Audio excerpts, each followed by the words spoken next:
నమస్తే ఫ్రెండ్స్, నా పేరు తులసి చందు. ఆధునిక భారతదేశంలో ద గ్రేటెస్ట్ ఇండియన్ ఎవరు? ఇది తెలుసుకోవడానికి 2012 జూన్ నుంచి అక్టోబర్ మధ్య ఒక ఆసక్తికరమైన పోల్ జరిగింది. Outlook magazine, CNN, IBN, the history channel ప్రతిష్టాత్మకంగా ఈ పోల్ నిర్వహించాయి. మొత్తం 100 మంది అత్యుత్తమ భారతీయుల పేర్లను తీసుకొని షార్ట్ లిస్ట్ చేశారు. కావాలనే మహాత్మా గాంధీ పేరుని ఈ లిస్టులో చేర్చలేదు. స్వాతంత్రోద్యమాన్ని నడిపిన నాయకుడిగా మహాత్ముని స్థాయిని కదిలించకుండా గాంధీ తర్వాత గ్రేటెస్ట్ ఇండియన్ ఎవరు అని అడుగుతూ 3 అంచెల పోల్ నిర్వహించారు. ప్రపంచవ్యాప్తంగా ఆసక్తిని రేకెత్తించిన ఈ పోల్ కోసం వివిధ రంగాలకు చెందిన ప్రఖ్యాత వ్యక్తులు 26 మందిని జ్యూరీలోకి తీసుకున్నారు. వాళ్ళలో ది హిందూ పత్రిక మాజీ ఎడిటర్ ఎన్ రామ్, మాజీ అటార్నీ జనరల్ సోలి సొరాబ్జీ, ప్రఖ్యాత బాలీవుడ్ నటి షర్మిలా ఠాగూర్, వాయిస్ ఆఫ్ క్రికెట్గా పిలిచే కామెంటేటర్ హర్ష భోగ్లే ఉన్నారు. ప్రముఖ రచయిత చేతన్ భగత్, హిస్టారియన్ రామచంద్ర గుహ, పొలిటీషియన్స్ అరుణ్ జైట్లీ, శశి థరూర్ లాంటి వాళ్ళు కూడా ఉన్నారు. వీళ్ళు 100 మంది లిస్టుని 50 మందికి షార్ట్ లిస్ట్ చేశారు. జ్యూరీ ఎంపిక, ఆన్లైన్ పోలు, మార్కెట్ సర్వే ద్వారా 20 లక్షల మందికి పైగా అభిప్రాయాలు సేకరించి 2012 ఆగస్టు 11న అమితాబ్ బచ్చన్ హోస్ట్గా ది గ్రేటెస్ట్ ఇండియన్గా డాక్టర్ బాబాసాహెబ్ అంబేద్కర్ పేరుని గ్రాండ్గా అనౌన్స్ చేశారు. అన్ని ప్రధాన పత్రికలు, మ్యాగజైన్లు అంబేద్కర్ కథనాలతో పేజీల్ని నింపేశాయి. ఓటర్లు ఎంపిక చేసిన టాప్ 10 గ్రేటెస్ట్ ఇండియన్స్ వీళ్ళు అని చెప్పి కూడా ఆ తర్వాత అనౌన్స్ చేశారు. అదే పోల్ను ఇప్పుడు నిర్వహిస్తే కూడా ఆ ఫలితాలు మారకపోవచ్చు. ఓట్లు వేసే వాళ్ళ సంఖ్య ఇంకా పెరగచ్చు. ఎందుకంటే 11 ఏళ్ల క్రితం కంటే కూడా ఇప్పుడు డాక్టర్ బాబాసాహెబ్ అంబేద్కర్ ప్రభావము బాగా పెరిగింది అని చెప్పొచ్చు. 125 అడుగుల అంబేద్కర్ విగ్రహము అదే విషయాన్ని మనకు చాటుతోంది. ఇటు తెలంగాణలో ఇవాళే ఆవిష్కరించబడింది భారీ విగ్రహం. త్వరలో ఏపీలో కూడా ఇలాంటి విగ్రహం తయారీ మొదలవబోతోంది. ఊరూరా వెలుస్తున్న బాబాసాహెబ్ అంబేద్కర్ విగ్రహాలు, చిత్రపటాలు. బాబాసాహెబ్ అంబేద్కర్ దేశవ్యాప్తంగా ప్రతి మూలకు చేరుకుంటున్నాడు, ప్రతి ఒక్కరిని తట్టి లేపుతున్నాడు అని చెప్పి మనకు చెప్పకనే చెప్తున్నాయి. ఇప్పుడు ఇంత ఆరాధనీయుడిగా కోట్ల మంది గుండెల్లో పెట్టుకుంటున్న బాబాసాహెబ్ అంబేద్కర్ స్వాతంత్రం వచ్చాక మొట్టమొదటి ప్రభుత్వమైన నెహ్రూ క్యాబినెట్లో న్యాయశాఖ మంత్రిగా పనిచేశారు. 1951 అక్టోబర్ 10న తీవ్ర ఆవేదనతో ఆయన పదవికి రాజీనామా చేశారు. తన రాజీనామాకు దారితీసిన పరిస్థితుల్ని వివరిస్తూ పార్లమెంటుకు అంబేద్కర్ సుదీర్ఘంగా ఒక లేఖ రాశారు. అంబేద్కర్ ఆ లెటర్లో అప్పుడు ప్రస్తావించిన తీవ్ర ఆవేదన చెందిన అంశాలు ఇప్పుడేమైనా మారాయా? ఇప్పుడు అంబేద్కర్ ఉంటే ప్రస్తుత పరిస్థితుల మీద సంతోషంగా ఉండేవారా, బాధపడేవారా?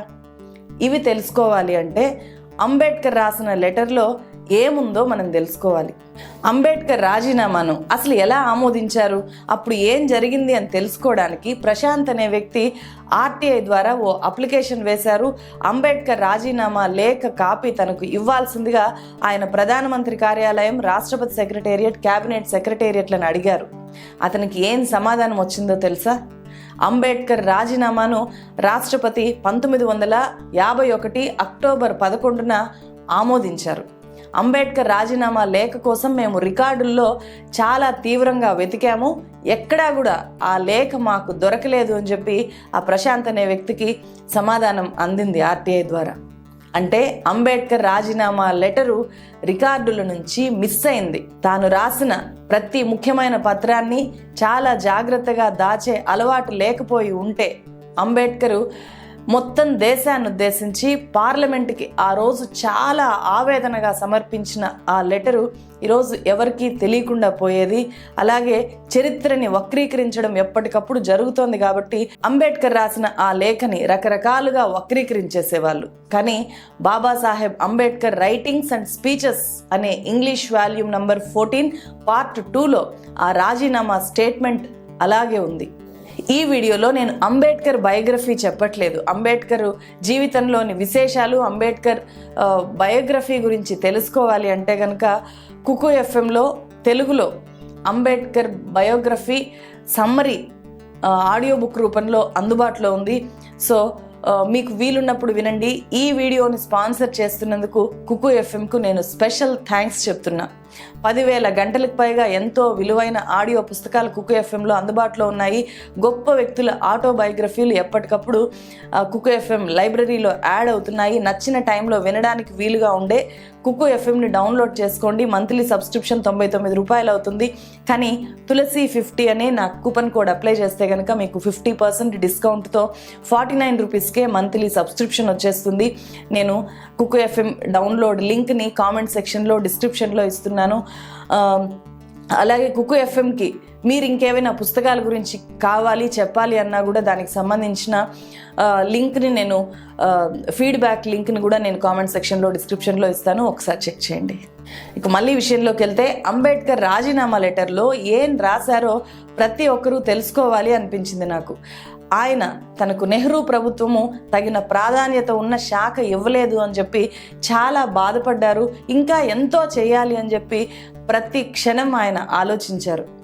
షెడ్యూల్డ్ క్యాస్ట్, షెడ్యూల్డ్ ట్రైబ్స్ని ఉద్యోగాల్లోకి తీసుకోకపోవడం మీద చాలా ఆవేదన వ్యక్తం చేశారు. ఎస్సీ ఎస్టీ కమిషన్ ఏర్పాటు చేయలేదని చెప్పి పాయింట్అవుట్ చేశారు. భారతదేశ విదేశాంగ విధానాన్ని తప్పుబట్టారు. చాలా తేలిగ్గా పరిష్కరించుకునే అవకాశం ఉన్నా కూడా కాశ్మీరు, ఈస్ట్ పాకిస్తాన్ ఇష్యూలను సాగదీస్తున్నారు అని చెప్పి, దానివల్ల రక్షణ రంగానికి ఎక్కువ ఖర్చు అయిపోతోంది అని చెప్పి చాలా ఆవేదన వ్యక్తం చేశారు.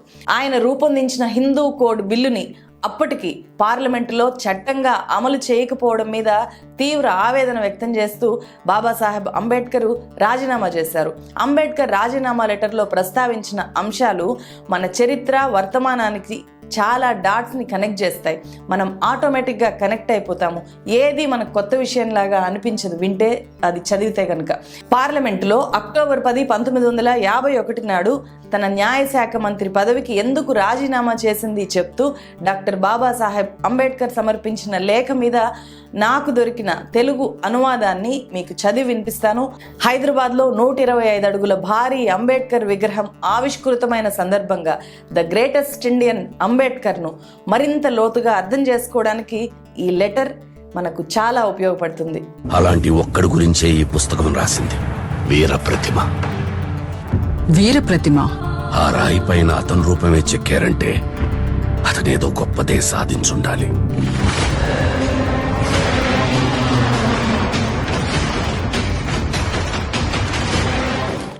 అధికారికంగానో అనధికారికంగానో న్యాయశాఖ మంత్రిగా నేను కేబినెట్ పదవి నుంచి తప్పుకుంటున్నట్లు ఇప్పటికే సభకు తెలిసి ఉంటుంది. రాజీనామాను ప్రధానమంత్రికి అందించి నన్ను విధుల నుండి సత్వరం విడుదల చేయవలసిందిగా కోరాను.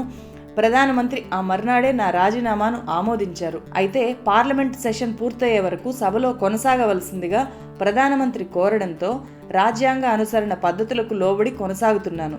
మనకున్న అధికారిక నియమ నిబంధనల ప్రకారం ఏ మంత్రి అయినా రాజీనామా చేసేటట్లయితే ఎందుకు రాజీనామా చేస్తున్నాడో సభాముఖంగా ఆ కారణాలు తెలియజెప్పే అవకాశం ఉంది.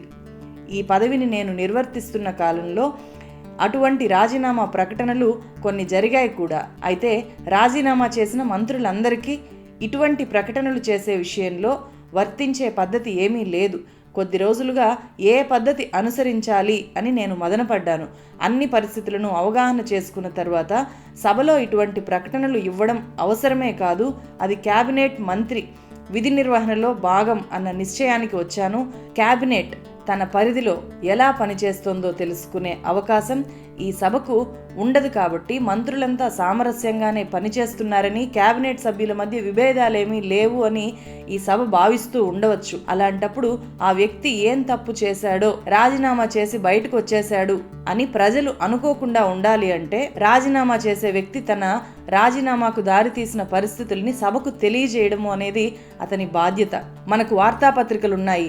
అవి ఇప్పటికీ కూడా కొంతమందికి ఫేవర్గా, ఇంకొంతమందికి వ్యతిరేకంగా ఏజోల్డ్ పక్షపాత ధోరణినే అనుసరిస్తున్నాయి.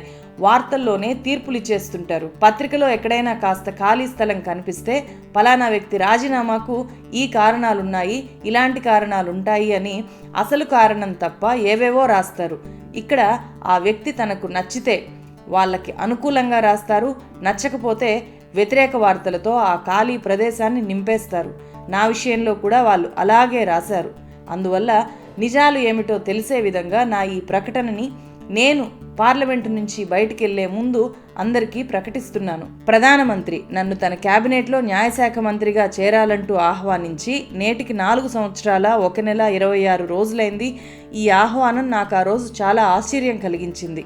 ఎందుకంటే నేను అప్పటికే 1946 ఆగస్టులో ఏర్పడ్డ ఈ మధ్యంతర ప్రభుత్వాన్ని తప్పుబట్టి ఆపోజిట్ గ్రూపులో ఉన్నాను. కాబట్టి నన్ను ఎలా పరిగణలోకి తీసుకుంటారో అనే విషయాన్ని నేను వాళ్ళకే విడిచిపెట్టాను.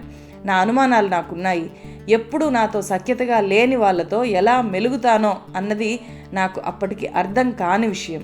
దేశ నిర్మాణంలో నా సహాయాన్ని అడిగినప్పుడు దాన్ని తిరస్కరించకూడదు. కాబట్టి నాకున్న అనుమానాలన్నీ పక్కన పెట్టి సంతోషంగా ప్రధానమంత్రి ఆహ్వానాన్ని నేను అంగీకరించాను. పార్లమెంటు సభ్యుడిగా, క్యాబినెట్ మంత్రిగా నా పనితీరును జడ్జి చేసే అంశాన్ని నేను ఇతరులకు వదిలేస్తాను.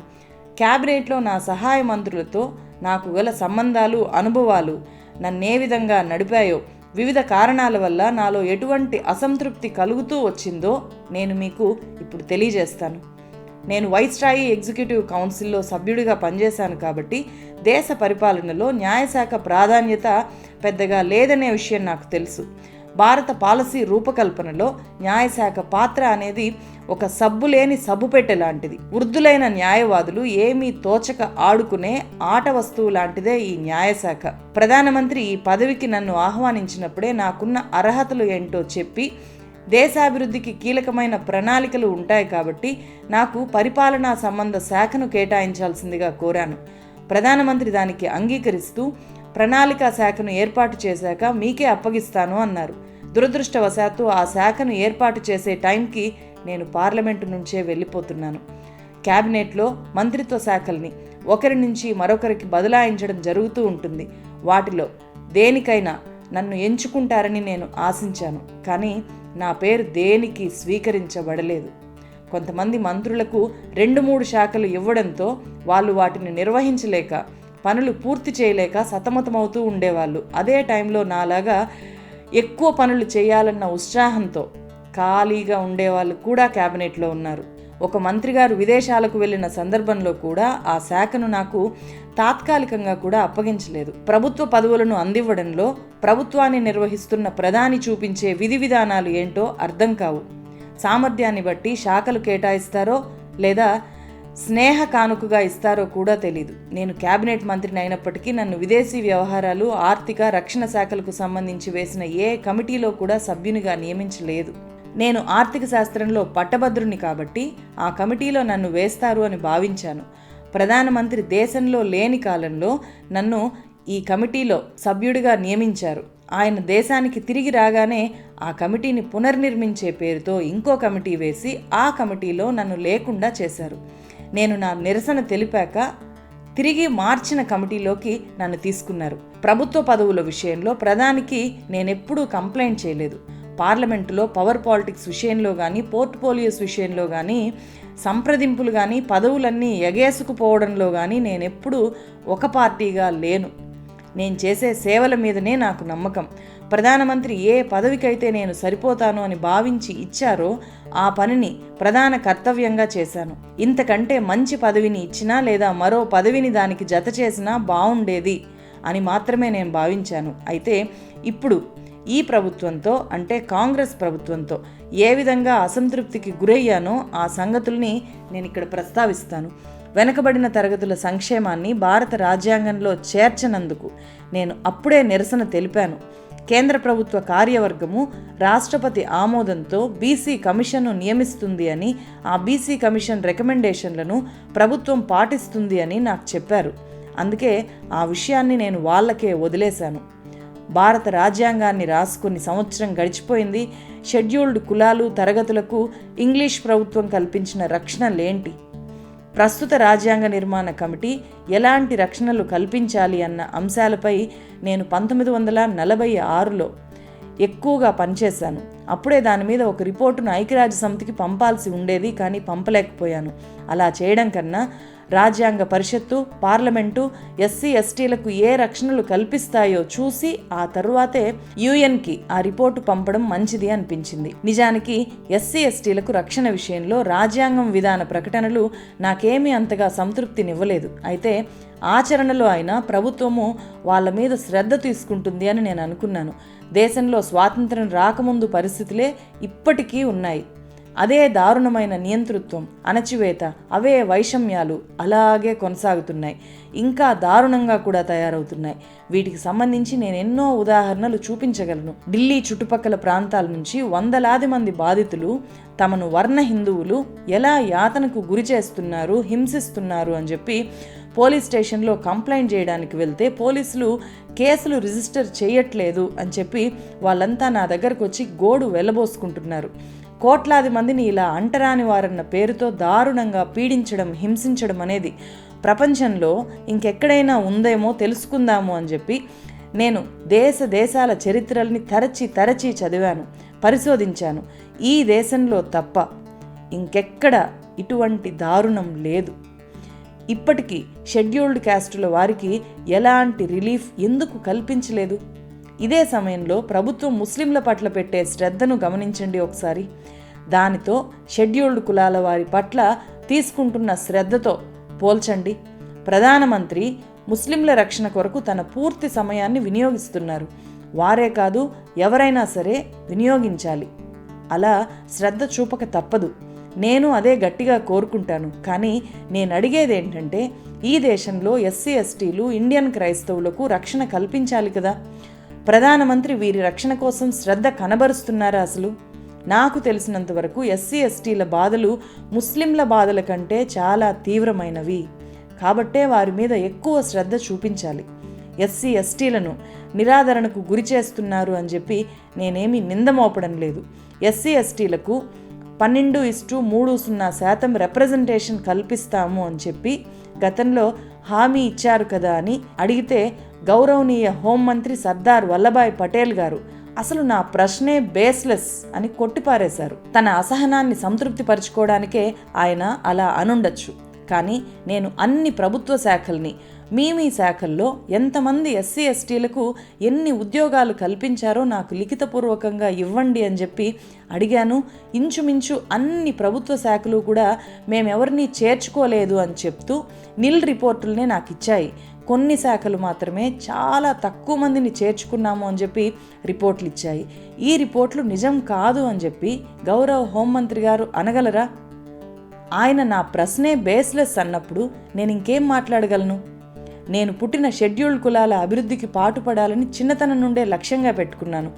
నన్ను దారి మళ్లించే సంఘటనలు చాలా జరిగినా నేను నా దృష్టి మరల్చలేదు. గమ్యాన్ని మర్చిపోయి నేను కాంగ్రెస్ పార్టీలో చేరిపోయి ఉంటే అత్యున్నత స్థాయికి చేరుకునేవాణ్ణి. కానీ నేను నా జీవితాన్ని షెడ్యూల్డ్ కులాలు, షెడ్యూల్డ్ తెగల కోసమే అర్పించాలి అనుకుంటున్నాను. అలాంటి నాకు ప్రభుత్వాలే ఎస్సీ ఎస్టీల పట్ల క్రూరంగా, దారుణంగా వ్యవహరిస్తుంటే ఎంత బాధ కలుగుతుందో నేను మీకు చెప్పలేను. ఈ ప్రభుత్వం పట్ల నేను వ్యధ చెందిన మూడో విషయం ఏంటంటే విదేశాంగ విధానం. ఇది నన్ను ఎంత ఆవేదనకు, ఆందోళనకు గురి చేస్తుందో మాటల్లో చెప్పలేను. విదేశాంగ శాఖ నడుస్తున్న తీరును ఎవరైనా గమనిస్తే వారు ఇతర దేశాలు మన దేశం పట్ల గతంలో ఉన్న విధానాలను ఎందుకు మార్చుకున్నారో గమనించాలి. ఆగస్టు 15, 1947 నాడు మనకు స్వాతంత్రం వచ్చినప్పుడు చుట్టూ ఉన్న ప్రతి దేశము మనల్ని హర్షించాయి. ఏ దేశానికి మన పట్ల దురభిప్రాయం లేదు. 4 ఏళ్ళు గడవగానే మనకు స్నేహ దేశం అనేది ఒక్కటి కూడా లేకుండా పోయింది. అందరూ మనల్ని దూరం పెట్టేశారు. ఆ దేశాలకు మనమే దూరం అయిపోయాం కూడా. మనం ఎంత ఒంటరి వాళ్ళం అయిపోయామంటే యునైటెడ్ నేషన్స్ ఆర్గనైజేషన్లో మనం ఏదైనా తీర్మానం ప్రవేశపెడితే మనల్ని సమర్థించే ఒక్కరు కూడా లేరిప్పుడు. ఈ సందర్భంగా ప్రపంచవ్యాప్తంగా ఎంతో పేరు కలిగిన 2 మహా వ్యక్తుల మాటల్ని నేను మీకు చెప్తాను. జర్మనీ అధ్యక్షుడు బిస్మార్క్ ఏమన్నాడంటే, రాజకీయాలు మనం మన గమ్యాన్ని తెలుసుకోవడానికి వాడుకునే ఆటలు కావు, అవి మన గమ్యాన్ని చేరుకునే మార్గాలు. జార్జ్ బెర్నార్డ్ షా ఏమన్నారంటే, మంచి ఆదర్శాలన్నీ కూడా మంచివే, కానీ అతి మంచితనం ప్రమాదకరం అది మర్చిపోకూడదు. మిలిటరీపై మనం పెడుతున్న ఖర్చు దేశానికి చాలా ప్రమాదకరం. అది మన ఆర్థిక వనరుల్ని హరించి వేస్తుంది, లక్షలాది మంది ప్రజల్ని ఆకలి మంటలకు గురి చేస్తుంది. ఈ ఖర్చు వల్లే దేశాభివృద్ధికి కావాల్సిన ప్రాజెక్టుల కోసం ఇతర దేశాల నుంచి అప్పు తెచ్చుకోవడం తప్ప మన కాళ్ళ మీద మనం నిలబడే పరిస్థితి లేకుండా పోతుంది. దీన్ని ఎవరూ అర్థం చేసుకోవట్లేదు. ఇప్పుడు ఏటా దేశ రాబడి 350 కోట్లుంటే అందులో మిలిటరీ ఖర్చే 180 కోట్లుగా ఉంది. విదేశీ విధానంలో మన వైఖరే ఈ ఖర్చుకు ప్రధాన కారణం. రోజు రోజుకి ఈ మిలిటరీ ఖర్చు ఇంకా పెరుగుతూ వెళ్లే పరిస్థితులనే మనం చూస్తాము. మన విదేశీ విధానం వల్ల కష్టకాలంలో మనల్ని ఆదుకునే స్నేహ దేశాలే లేకుండా పోయాయి. ఇదేనా మనం సభ్య దేశాలతో మెలగవలసిన తీరు? ఇది నన్ను చాలా బాధ పెడుతోంది. పాకిస్తాన్తో మన శత్రుత్వం అనేది నన్ను తీవ్రమైన ఒత్తిడికి, ఆందోళనకు గురి చేస్తోంది. మనకు పాకిస్తాన్కు మధ్య సంబంధాలు చెడిపోవడానికి 2 ప్రధాన కారణాలున్నాయి. వాటిలో ఒకటి కాశ్మీర్, రెండోది తూర్పు బెంగాల్ ప్రజలు ఎదుర్కొంటున్న పరిస్థితులు. వార్తాపత్రికల సమాచారాన్ని బట్టి కాశ్మీర్ కంటే తూర్పు బెంగాల్లో మన దేశస్థులు పడుతున్న బాధల మీద మనం ఎక్కువ దృష్టి పెట్టాలి. కానీ మనమేమో ఎంతసేపటికి కాశ్మీర్ చుట్టూనే ఆలోచిస్తున్నాం. మనం చేస్తున్న యుద్ధమంతా ఎవరిది సత్యం, ఎవరిది అసత్యం, ఎవరిది ఒప్పు, ఎవరిది తప్పు అన్నదాని చుట్టూనే సాగుతోంది. నా మనసులో ఉన్న ప్రశ్న ఎవరిది తప్పు, ఎవరిది ఒప్పు అనే దాని మీద కాదు. ఏది కరెక్ట్, ఏది రైట్ అనేది మాత్రమే నాకు ముఖ్యం. కాశ్మీర్ను విభజించడమే మేలు అనే నేను చెప్తాను. భారతదేశంలో ముస్లిం జనాభా గల ప్రదేశాలను పాకిస్తాన్కు పంచి హిందూ జనాభా ఎక్కువగా గల ప్రదేశాలను భారతదేశం తీసుకున్నట్లే కాశ్మీర్లో కూడా హిందూ బౌద్ధ ప్రదేశాలను భారతదేశానికి, ముస్లిం జనాభా గల ప్రదేశాలను పాకిస్తాన్కు ఇవ్వడమే మంచిది. నిజానికి ముస్లింలు నివసించే ప్రాంతాల్లో మనకు సంబంధం ఏమీ లేదు. అదంతా కాశ్మీర్ ముస్లింలకు, పాకిస్తాన్కు మధ్య గల సమస్య. ఈ సమస్యను వాళ్ళే పరిష్కరించుకుంటారు. లేదు మేమే పరిష్కరిస్తాము అంటే ఆ ప్రాంతాన్ని 3గా విభజించి 1 శాంతి రక్షణ ప్రాంతం, 2 కాశ్మీర్ లోయ, 3 జమ్మూ లద్దాఖ్ ప్రాంతాలుగా విభజించండి. అలా విభజించి కాశ్మీర్ లోయలో ప్రజాభిప్రాయ సేకరణ చేసి ప్రజల మనోభావాలు తెలిసేలా ఎన్నికలు చేపట్టండి. బుద్ధిస్టులు ఎక్కువగా ఉన్న ప్రాంతాలన్నీ పాకిస్తాన్లోకి వెళ్లే పరిస్థితులు వస్తాయేమో అని నాకు ఆందోళనగా ఉంది. అదే జరిగితే మనం ఇక్కడ తూర్పు బెంగాల్లో ఎదుర్కొంటున్న సంక్షోభ పరిస్థితులనే మళ్ళీ ఎదుర్కోవాల్సి ఉంటుంది. నా రాజీనామాతో సంబంధం ఉన్న 4వ విషయం గురించి ప్రస్తావిస్తాను. వివిధ కమిటీల నుంచి వచ్చిన అభిప్రాయాలను, సూచనలను రికార్డు చేసే, రిజిస్టర్ చేసే ఆఫీసుగా క్యాబినెట్ తయారైంది. అంతేగాని దానికి ఒక సొంత ఆలోచన ఉన్నట్టు కనబడదు. కమిటీలపైన ఆధారపడే క్యాబినెట్ పనిచేస్తోంది. ఉదాహరణకు డిఫెన్స్ కమిటీని తీసుకోండి, ఫారిన్ కమిటీని తీసుకోండి. విదేశీ వ్యవహారాలన్నీ ఆ శాఖ నియమించిన కమిటీలు నిర్దేశించిన ప్రకారమే నడుస్తున్నాయి.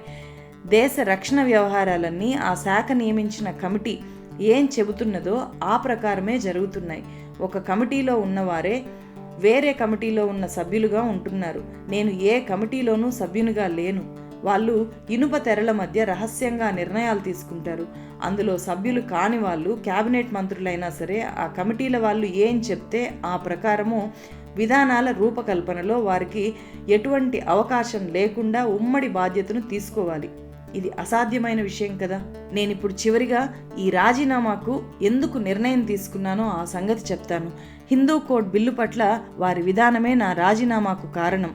ఈ బిల్లు ఏప్రిల్ 11, 1947 నాడు పార్లమెంట్లో ప్రవేశపెట్టబడింది. 4 ఏళ్లు గడిచేసరికి కేవలం 4 క్లాజులు మాత్రమే ఆమోదించి మిగిలిందంతా కూడా నిర్దాక్షిణ్యంగా హత్యకు గురైంది. ఈ బిల్లు పార్లమెంట్లో అనేక ప్రశ్నలకు, ఇబ్బందులకు గురైంది. 1 సంవత్సరం పూర్తయ్యాక కానీ ప్రభుత్వానికి ఈ బిల్లును సెలెక్ట్ కమిటీకి పంపాలన్న ఆలోచనే రాలేదు. ఏప్రిల్ 9, 1948 దాకా ఇది సెలెక్ట్ కమిటీకి చేరలేదు. సెలెక్ట్ కమిటీ ఇచ్చిన రిపోర్టు ఆగస్టు 12, 1948 పార్లమెంటుకు చేరింది. ఆగస్టు 31, 1948 ఆ బిల్లు తీర్మానాన్ని నేను పార్లమెంట్లో ప్రవేశపెట్టాను. ఆ బిల్లును చర్చించవలసిన ఎజెండాలోకి చేర్చడానికి ఎంత సమయం పట్టింది? అంతేకాదు 1949 ఫిబ్రవరి సెషన్ వరకు ఆ బిల్లుపై చర్చకు అనుమతే ఇవ్వలేదు. ఆ తర్వాత అప్పుడప్పుడు తప్పితే ఒకేసారి చర్చకు అనుమతించలేదు. ఈ బిల్లు పూర్తి సమాచారాన్ని అందరికీ పంపడానికి 10 నెలల టైం పట్టింది. కానీ బిల్లును సభకు అందించడానికి 1 రోజు సమయమే ఇచ్చారు. 1949 డిసెంబర్ 19న ఈ హిందూ కోడ్ బిల్లు పార్లమెంటులో ప్రవేశపెట్టడం జరిగింది. 1950వ సంవత్సరం మొత్తం కూడా దీని మీద చర్చకు అనుమతించలేదు. 1951 ఫిబ్రవరి 5న ఈ బిల్లు మీద క్లాస్ బై క్లాస్ చర్చకు వచ్చింది. 5, 6, 7 తేదీల్లో చర్చించి మళ్ళీ పక్కన పెట్టేశారు. ఇది పార్లమెంటు చివరి సెషన్. ఈ హిందూ కోడ్ బిల్లుపై నిర్ణయాన్ని ఈ చివరి సెషన్లోనే తీసుకుందామా లేదా వచ్చే నూతన పార్లమెంటుకు వాయిదా వేద్దామా అన్న చర్చ వచ్చినప్పుడు క్యాబినెట్ అంతా కూడా ఈ బిల్లుని ఈ సెషన్లోనే ఆమోదించాలి అనే నిర్ణయం తీసుకుంది. దాంతో ఈ బిల్లుని 1951 సెప్టెంబర్ 17న ఎజెండాలోకి చేర్చారు. దానిపై చర్చ జరుగుతున్నప్పుడే ప్రధానమంత్రి అంటే జవహర్లాల్ నెహ్రూ ఒక కొత్త సూచన చేశారు.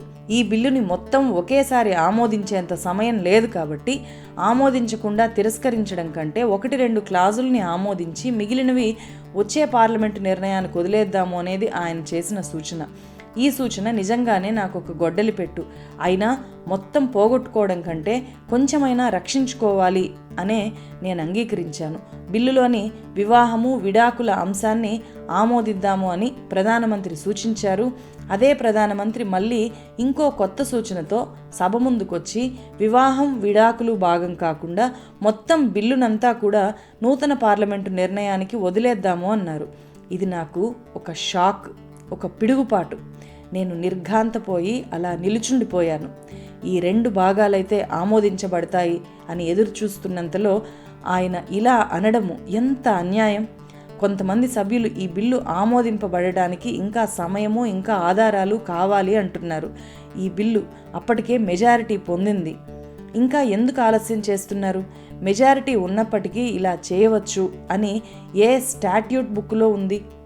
అలీగఢ్ యూనివర్సిటీ, బెనారస్ యూనివర్సిటీలకు సంబంధించిన బిల్లుల్ని ఈ హిందూ కోడ్ బిల్లు స్థానంలో ప్రవేశపెట్టారు. ఆ 2 బిల్లులు ఇదే సెషన్లో ఆమోదించాల్సినంత ముఖ్యమైన విషయాల ప్రెస్ బిల్లు కూడా ప్రవేశపెట్టారు. ఆ ప్రెస్ బిల్ అంత అర్జెంటా? నాకు అర్థమైంది ఏంటంటే ప్రధాని నెహ్రూ ఎంతో సిన్సియర్ అయినప్పటికీ ఈ హిందూ కోడ్ బిల్లు పట్ల ఆయనకు అంత సీరియస్నెస్ లేదేమో అనిపించింది. ఈ బిల్లు నిర్మాణంలో అతి దారుణమైన మానసిక వేదనని నేను అనుభవించాను. పార్టీ యంత్రాంగం అందించే సహాయం కానీ తోడ్పాటు కానీ నాకు ఇవ్వలేదు. ప్రధానమంత్రి అసలు చరిత్రలోనే లేని విధంగా సభ్యులు ఎవరికి తోచినట్టు వాళ్ళు ఓటు వేసుకునే సౌకర్యం కూడా కల్పించారు. నిజానికి దానిని నేను పట్టించుకోదలుచుకోలేదు. నేను ఆశించినవి 2. ఇప్పటికి చాలినంత చర్చ జరిగింది కాబట్టి వృధా చర్చలు, ఉపన్యాసాలపై నియంత్రణ ఉండేటట్టుగా విప్ జారీ చేయమని చీఫ్ విప్కు చెప్పలేదు. అలాంటి విప్ జారీ అవుతుందని నేను ఆశించాను. పార్లమెంటరీ వ్యవహారాల మంత్రి, party chief whip Hindu code bill ఆమోదించడాన్ని ఆటంకపరిచేలాగా అసాధారణంగా వ్యవహరించారు. ఆయన హిందూ కోడ్ బిల్లుపై తీవ్ర వ్యతిరేకతతో ఉండడమే కాకుండా పార్లమెంటరీ వ్యవహారాల మంత్రి అయి ఉండి కూడా కనీసం ఈ బిల్లును మూవ్ చేయడంలో సహకరించలేదు. బిల్లు ఆమోదించే సమయాల్లో అన్నీ ముందే తెలిసినట్లు చీఫ్ విప్ సత్యనారాయణ సిన్హా సభకు గైర్హాజరయ్యేవాడు. ప్రధానమంత్రి పట్ల ఇంత అవిశ్వాసంగా ఉండే చీఫ్ విప్పుని నేనెప్పుడూ చూడలేదు. అలాగే చీఫ్ విప్పును ఇంత నమ్మే ప్రధానమంత్రిని కూడా నేనెప్పుడూ చూడలేదు. ఇతను రాజ్యాంగ విరుద్ధంగా ప్రవర్తిస్తున్న ప్రధానమంత్రికి చాలా కావాల్సిన వాడు కాబట్టి అతడికి పార్టీలో మంచి పదవి లభించింది. ఎక్కువ తక్కువ తేడాలు, తీవ్రమైన కుల అసమానతలు, స్త్రీ పురుషుల మధ్య తేడాలు హిందూ మతంలో, వీటిని పట్టించుకోకుండా ఆర్థిక సమస్యల మీద చట్టాలు చేయడం అనేది పేడ కుప్పల మీద రాజభవనాన్ని కట్టడమే. హిందూ కోడ్ బిల్లును ఆమోదింప చేసుకోవడానికి నేను ఈ బిల్లా లేదా నా పదవ అన్నంతగా భావించాను. ఇందుకోసమే ఎన్ని విభేదాలు వచ్చినా పట్టించుకోకుండా భరించాను. అలాంటి ఈ బిల్లునే అడ్డుకుంటున్న వారిని ఎలా భరించగలను? 1948 నవంబర్ 28న ప్రధానమంత్రి ఇచ్చిన నమ్మకమైన ప్రకటన ఇది. ఒకసారి చూడండి. భారత ప్రభుత్వం ఈ బిల్లు ఆమోదానికి కృత నిశ్చయమై ఉంది. పార్లమెంటు ఒకసారి అంగీకరించకపోతే ఇంకోసారి, ఒక ప్రభుత్వం అంగీకరించకపోతే ఇంకో ప్రభుత్వం ఈ బిల్లుని అంగీకరించక తప్పదు. దీన్ని అత్యంత ప్రాముఖ్యత గల అంశంగా మేము పరిగణిస్తున్నాము. దాని మీదనే తుది వరకు నిలబడి ఉంటాము. ఒకవేళ ప్రభుత్వం పడిపోయినా సరే ఈ మాటపైనే నిలబడి ఉంటుంది. ఆ తర్వాత 1949 డిసెంబర్ 19న చేసిన ఇంకో ప్రకటన చూడండి. ఈ బిల్లు అంత అవసరం లేదులే అనే చిన్న అభిప్రాయాన్ని పార్లమెంటు కలిగి ఉండడాన్ని కూడా నేను హర్షించలేను. కారణం ఇది చాలా ప్రాముఖ్యత గల బిల్లు. అయినా ఈ బిల్లుని డ్రాప్ చేయడానికి కారణము ఈ బిల్లు మీద వ్యతిరేకత చాలా ఎక్కువగా ఉంది అని ప్రధాని చెప్పారు. నిజానికి అంత వ్యతిరేకత ఉందా? పార్టీలో ఈ బిల్లుని చాలాసార్లు చర్చించడము, చర్చను పక్కకు మళ్లించడము జరిగింది. చివరిగా ఈ బిల్లుపై ఓటింగ్ పెట్టినప్పుడు 120 మందిలో 20 మంది మాత్రమే వ్యతిరేకించారు. పార్టీలో ఈ బిల్లును చర్చించినప్పుడు 3.5 గంటల్లో 44 క్లాజులు ఆమోదం పొందాయి. మరి అటువంటప్పుడు పార్లమెంటులో తీవ్రమైన వ్యతిరేకత ఉందని చెప్పి బిల్లుని పక్కన పెట్టేయడము ఎలా చెల్లుతుంది? కొన్ని క్లాజుల పట్ల వ్యతిరేకత ఉన్నప్పటికీ చర్చల తర్వాత అందరూ చివరికి క్లాస్ 4 పైన కూడా ఏకీభావాన్ని ప్రకటించారు. అందుకే ఈ హిందూ కోడ్ బిల్లును వచ్చే పార్లమెంటుకు వదిలేయాలన్న ప్రధానమంత్రి నిర్ణయాన్ని నేను అంగీకరించలేదు. కొందరు అనుకుంటున్నట్లుగా ఈ రాజీనామాకు నా అనారోగ్యం ఏమాత్రం కారణం కాదని చెప్పడానికే నేను ఇంత వివరణాత్మకమైన లేఖ రాస్తున్నా. ప్రధానమంత్రి సలహాను నేను తిరస్కరిస్తున్నాను. ఒకవేళ అనారోగ్యమే కారణం చూపి నేను రాజీనామా చేయవలసి వస్తే అలా చేసే వాళ్ళలో నేను ఆఖరిన, చాలా చివరిన ఉంటాను. నిజంగా ప్రభుత్వం తీరుపైన, వెనుకబడిన వర్గాలపై ప్రభుత్వం చూపుతున్న పాక్షిక దృష్టిపైన అంత వ్యతిరేకత ఉంటే అప్పుడే రాజీనామా చేసుండొచ్చు కదా, ఇప్పటిదాకా ఎందుకు ఆగారు అని కూడా కొందరు అనుకోవచ్చు. వాళ్ళు అలా అనుకోవడంలో నిజం ఉంది. అయితే నేను వెనుకంజ వేయడానికి కారణాలున్నాయి. రాజ్యాంగ రూపకల్పనలో కనీసం మరొక విషయం గురించి ఆలోచించే తీరిక లేకుండా ఉన్నా నేను. 1950 జనవరి 26 వరకు నాకు అస్సలు తీరికే లేదు. ఆ తర్వాత పీపుల్స్ రిప్రజెంటేషన్ బిల్లు, డీలిమిటేషన్ ఆదేశాల విషయాలు ముందుకు వచ్చాయి. వాటిని అలాగే వదిలేసి బయటికి పోవాలన్న ఆలోచన నాకు అస్సలు రాలేదు. అంతేకాకుండా ఈ హిందూ కోడ్ బిల్లు ఆమోదం అయ్యే వరకు సభలోనే ఉండడం చాలా అవసరంగా అనిపించింది నాకు. ఈ హిందూ కోడ్ బిల్లు గురించే ఎందుకు ఆలోచించాలి అని కొందరు అనొచ్చు. నా ఉద్దేశం వేరు. హిందూ కోడ్ బిల్ అనేది దేశ చరిత్రలో ఇప్పటి వరకు ఊహించని విషయం. దీనితో సమానమైన బిల్లు మరొకటి లేదు. మనం దేశానికి రాజకీయ స్వాతంత్రాన్ని సంపాదించుకున్నాము. మనం చేరుకోవాల్సిన సాంఘిక ఆర్థిక సమానత్వ ఆశయాలను ఇంకా చేరుకోవాల్సి ఉంది. వాటిని చేరుకోవడానికి ఈ బిల్లు ఒక ముఖ్యమైన మార్గం. దీని ద్వారానే మనం అన్ని రకాలుగా సమగ్రాభివృద్ధిని సాధించగలుగుతాం. 1951 సెప్టెంబర్ 26న ప్రధాని ఏమన్నారో చూడండి. ప్రభుత్వం యొక్క ఆశయాన్ని సభ ముందు పదే పెట్టవలసిన అవసరం లేదు. మనకున్న అవకాశాల మేరకు మనం తప్పకుండా ముందుకు వెళ్తాము. ఒక అవకాశం కాకపోతే ఇంకో అవకాశం, ఒకసారి వాయిదా పడితే రెండోసారి. ఏదైనా ఈ సెషన్లోనే పార్లమెంటులో ఈ బిల్లును డ్రాప్ చేసిన తర్వాత చేసిన ప్రసంగం. ప్రధానమంత్రి ప్రసంగాలను ఎవరు నమ్మకుండా ఉండగలరు? ఒకవేళ ఆయన ప్రకటనల్లోని వైరుధ్యాల్ని నేను చూసినట్లయితే ఆ తప్పు నాది కాదు. పార్లమెంటు నుంచి నేను వైదొలగడం ఈ దేశంలో ఎవరికి అంత ప్రాధాన్యత గల అంశం కాకపోవచ్చు. నేను ఎటువంటి సత్యానికైతే కట్టుబడి ఉన్నానో దానిని నేను నా ఆత్మకు తెలియపరచుకోవడానికే ఇక్కడి నుంచి బయటకు వెళ్ళిపోవడమే నా ముందున్న మార్గం. ఆ పని చేసే ముందుగా నేను సభ్యునిగా ఉన్నంతకాలము తోటి సహచరులు నాపై చూపిన దయకు, అభిమానానికి హృదయపూర్వక కృతజ్ఞతలు తెలియజేస్తున్నాను. నన్ను భరించినందుకు పార్లమెంటు సభ్యులందరికీ నా హృదయపూర్వక కృతజ్ఞతలు తెలియజేస్తున్నాను. ఇదంతా గనక మీరు విన్నట్లయితే మీకు ఖచ్చితంగా ఆశ్చర్యం కలిగి ఉండాలి. అప్పుడు బాబాసాహెబ్ అంబేద్కర్ వ్యక్తం చేసిన అభిప్రాయాలు ఇప్పటికీ ఎంత సత్యమో అర్థమై ఉండాలి. అలాగే హిందూ కోడ్ బిల్లు అంబేద్కర్ రాజీనామాకు ప్రధాన కారణం. ఆ బిల్లు ఏంటో తెలుసుకోకపోతే ఈ వీడియో లక్ష్యం పూర్తిగా నెరవేరదు. రాజీనామా చేసిన అంబేద్కర్ 1952లో జరిగిన దేశ తొలి సార్వత్రిక ఎన్నికల్లో బాంబే నార్త్ సెంట్రల్ నియోజకవర్గం నుంచి షెడ్యూల్డ్ క్యాస్ట్ ఫెడరేషన్ పార్టీ అభ్యర్థిగా పోటీ చేశారు. కానీ ఆయన్ను ప్రజలు ఓడించారు. నెహ్రూ వేవ్ బలంగా ఉండడంతో కాంగ్రెస్ అభ్యర్థి, ఒకప్పుడు అంబేద్కర్ సహాయకుడిగా పనిచేసిన నారాయణ్ కజ్రోల్కర్ అనే వ్యక్తి అంబేద్కర్ మీద 15,000 ఓట్ల మెజారిటీతో గెలిచారు.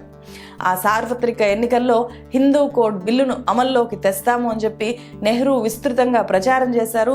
కాంగ్రెస్ పార్టీ 489 స్థానాల్లో అత్యధికంగా 364 స్థానాలు గెలిచింది. మళ్ళీ నెహ్రూ దేశ ప్రధాని అయ్యారు. నెహ్రూ పార్లమెంటులో ప్రకటించినట్లే హిందూ కోడ్ బిల్లుల్ని చట్టాలుగా తేవడానికి తీవ్రంగా ప్రయత్నం చేశారు. 1955-56 మధ్య 4 బిల్లుల్ని చట్టాలుగా తీసుకొని వచ్చారు. అవి హిందూ వివాహ చట్టము, హిందూ వారసత్వ చట్టం, హిందూ మైనారిటీ గార్డియన్షిప్ యాక్ట్, విడాకుల చట్టాలు అమల్లోకి వచ్చాయి. వీటి వల్ల కుల లింగపరమైన వివక్ష చట్ట ప్రకారం రద్దయింది. అంటరానితనం మీద నిషేధం విధించారు. కులాంతర వివాహాలను ప్రోత్సహించడము, దాన్ని చట్ట పరిధిలోకి తేవడము జరిగింది. తండ్రే కాదు తల్లి కూడా పిల్లలకు గార్డియన్గా ఉండొచ్చన్న చట్టం వచ్చింది. పిల్లల దత్తతకు ఒక చట్ట రూపం అనేది వచ్చింది. ఎస్సీ ఎస్టీలను ద్వేషించడము, కించపరచడము, వాళ్ళ మీద వివక్ష చూపించడాన్ని క్రిమినల్ నేరంగా చేసి చట్టం కిందకి తీసుకొని వచ్చారు. వారసత్వ ఆస్తి మీద మహిళలకు సమాన హక్కులు వచ్చాయి. హిందూ మహిళలకు వివాహాన్ని రద్దు చేసుకొని విడాకులు తీసుకునే హక్కు వచ్చింది. ఇవన్నీ కూడా అంబేద్కర్ రాసి ప్రతిపాదించిన హిందూ కోడ్ బిల్లు అమలు చేయడం వల్ల వచ్చిన విప్లవాత్మక మార్పులు. అంబేద్కర్ రాజీనామా తర్వాత నెహ్రూ వీటిని ఆమోదించడమే ప్రతిష్టాత్మకంగా తీసుకున్నారు. కాంగ్రెస్ పార్టీలో ఉండే సాంప్రదాయవాదుల నుంచి కూడా నెహ్రూకు తీవ్రమైన నిరసన వచ్చింది. అయినా సరే లెక్క చేయకుండా 4 హిందూ కోడ్ బిల్లులోని అంశాలను చట్టాలుగా తీసుకొని వచ్చారు. హిందూ కోడ్ బిల్లు అమల్లోకి వచ్చిన ఏడాది తర్వాత 1956 డిసెంబర్ 6న అంబేద్కర్ తుది శ్వాస విడిచారు. శాశ్వత నిద్రలోకి చేరుకున్నారు. అంటే అంబేద్కర్ ఈ దేశానికి రాజ్యాంగం మాత్రమే ఇవ్వలేదు, ప్రతి ఒక్కరికి అంబేద్కర్ చాలా చేశారు. ప్రతి ఒక్కరి జీవితాల్లో ఒక వెలుగుని నింపారు. మహిళలకు హక్కులు ఇచ్చారు. మూఢనమ్మకాల మయంగా ఉన్న అప్పటి సాంప్రదాయ హిందూ మతాన్ని సంపూర్ణంగా సంస్కరించి ఆధునీకరించారు. ఈరోజు మనం అనుభవించే ప్రతి చట్టము ఆ రోజు అంబేద్కర్ చేసిన కృషికి ఫలితం. అందుకే డాక్టర్ బిఆర్ అంబేద్కర్ ఎప్పటికీ ద గ్రేటెస్ట్ ఇండియన్.